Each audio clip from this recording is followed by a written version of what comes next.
তো এই যে সকাল সকাল আমরা পৌঁছে গেলাম শিয়ালদা স্টেশন। আগের দিন রাত্রেবেলায় তো আমরা দার্জিলিং মেলে উঠছিলাম, 7:20-এর ট্রেন ছিল দার্জিলিং মেল।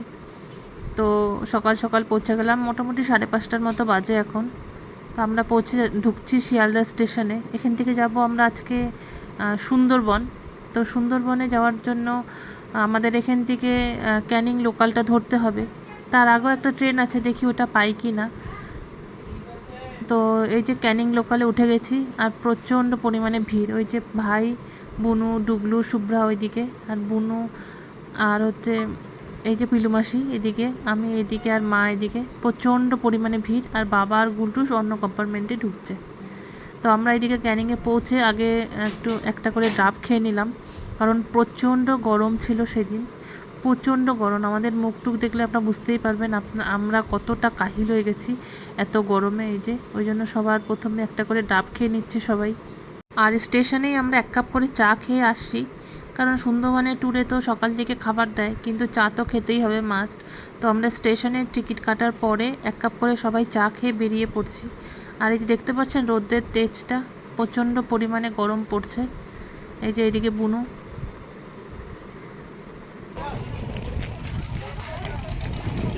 তাকাও।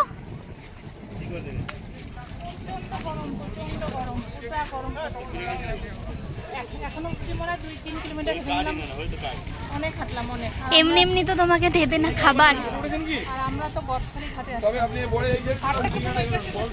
এই যে আমাদের ঘাট।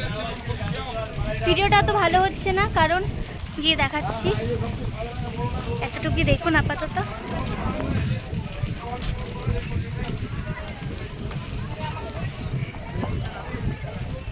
এই যে ঘাটটা, যাই। এই যে রাস্তা এরকম।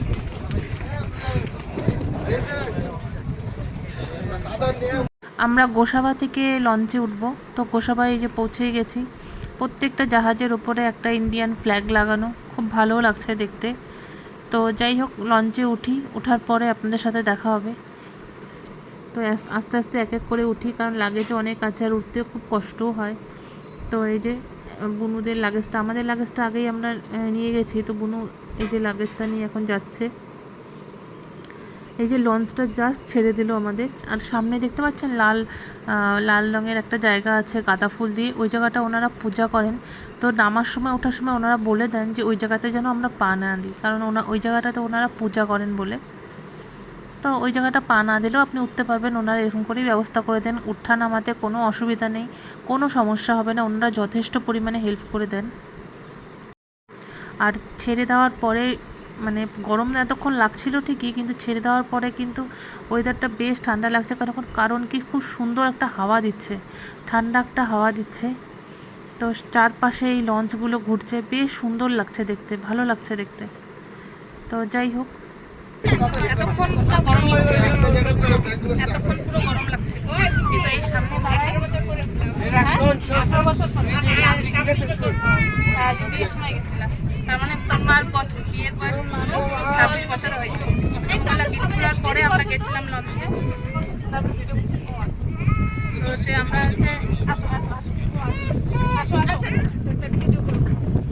আমরা হচ্ছে সেই যখন অষ্টমঙ্গলের গিট খোলা হচ্ছিল, তারপরে আমরা গেছিলাম তারপরে লঞ্চে আমরা উঠছি কিনা মনে করছি না, উঠি নাই মনে করছি। আসলে আমরা গেছিলাম তখন হাতে গেছিলাম, তখন ভালো লাগছে, প্রচণ্ড গরম, ভালো লাগছে। একটু দেখিয়ে দিই, দেখায় দেখতে ঠান্ডা, ওয়েদারটা বেশ সুন্দর, আকাশটা খুব ভালো লাগতেছে আমার। মানে ওই দিকটা দেখলে মনে হয় শরৎকালের আকাশ পুড়েই গেছে না।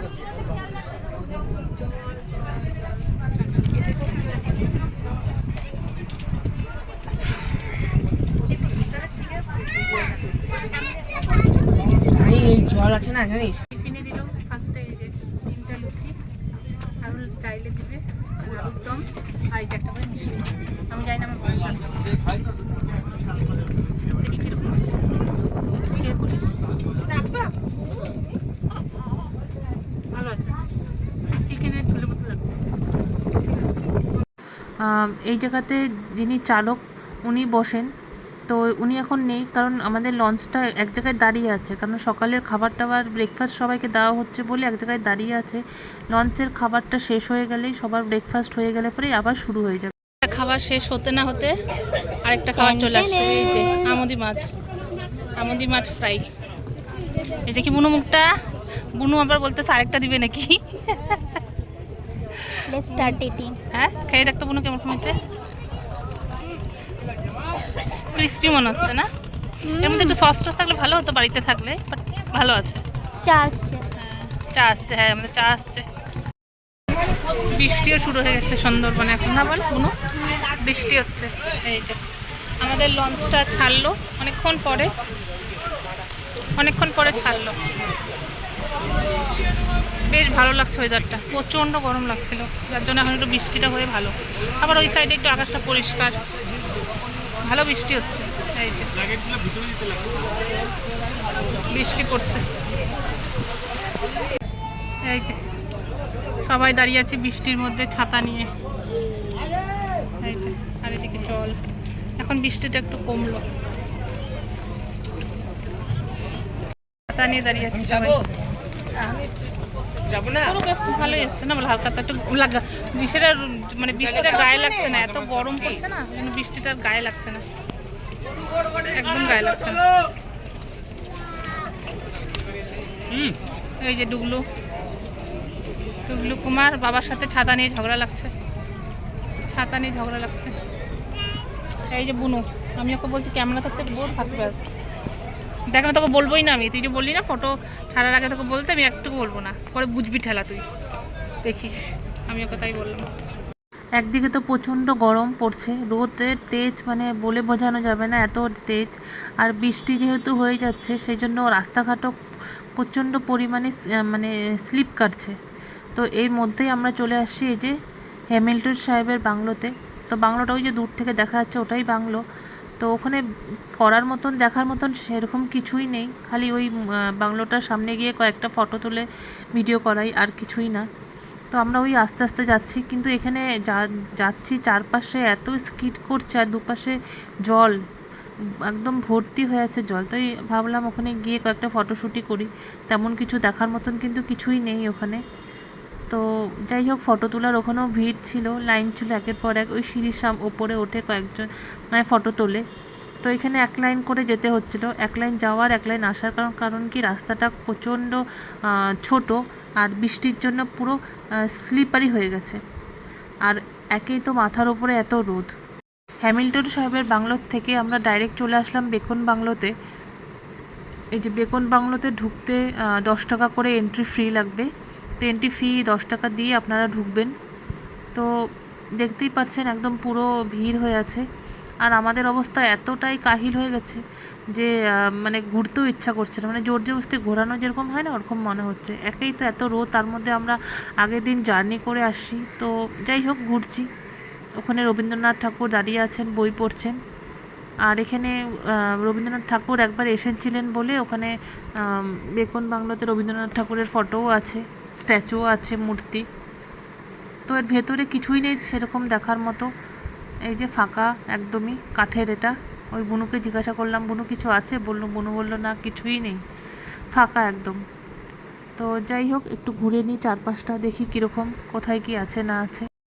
যাই, চলুন আমিও দেখি চারপাশটা কি আছে, আপনাদেরকেও সাথে নিয়ে দেখি। যারা দেখছেন তারা তো অবশ্যই জানেন, আর যারা জানেন না তাদেরকে দেখাই। প্রচণ্ড গরম, কিন্তু একটা জিনিস বলবো কোনো শোন, হ্যাঁ এখানে 10 টাকা করে, দাদা এখানে 10 টাকা করে এন্ট্রি ফি নিল, হ্যাঁ কিন্তু মেইনটেনেন্স কিন্তু কিচ্ছু নাই। তো একটু দেখাই, হ্যাঁ পুরো জঙ্গল হয়ে আছে, পুরো জঙ্গল, একদম মেইনটেনেন্স বলে কিচ্ছু নাই। এই যে জায়গাটাও মানে হিলছে, এই যে জায়গাটা মেইনটেনেন্স বলে কিছু নেই, এর ভেতরে কিচ্ছু নাই, কিচ্ছু না। 10 টাকা করে নিচে, মেনটেন তো করবে, কিচ্ছু মেনটেন্স নাই। দেখ তো এই অবস্থাতে পুরোটা জঙ্গল, আবার লাইটিং লাগাইছে। এদিকে শোন না, এদিকে জঙ্গল, এইদিকে পুরোটা জঙ্গল, একদম পুরোটা জঙ্গল, এইদিকে আবার লাইটিং। না ওই যে আরেকজন ফোন করছে।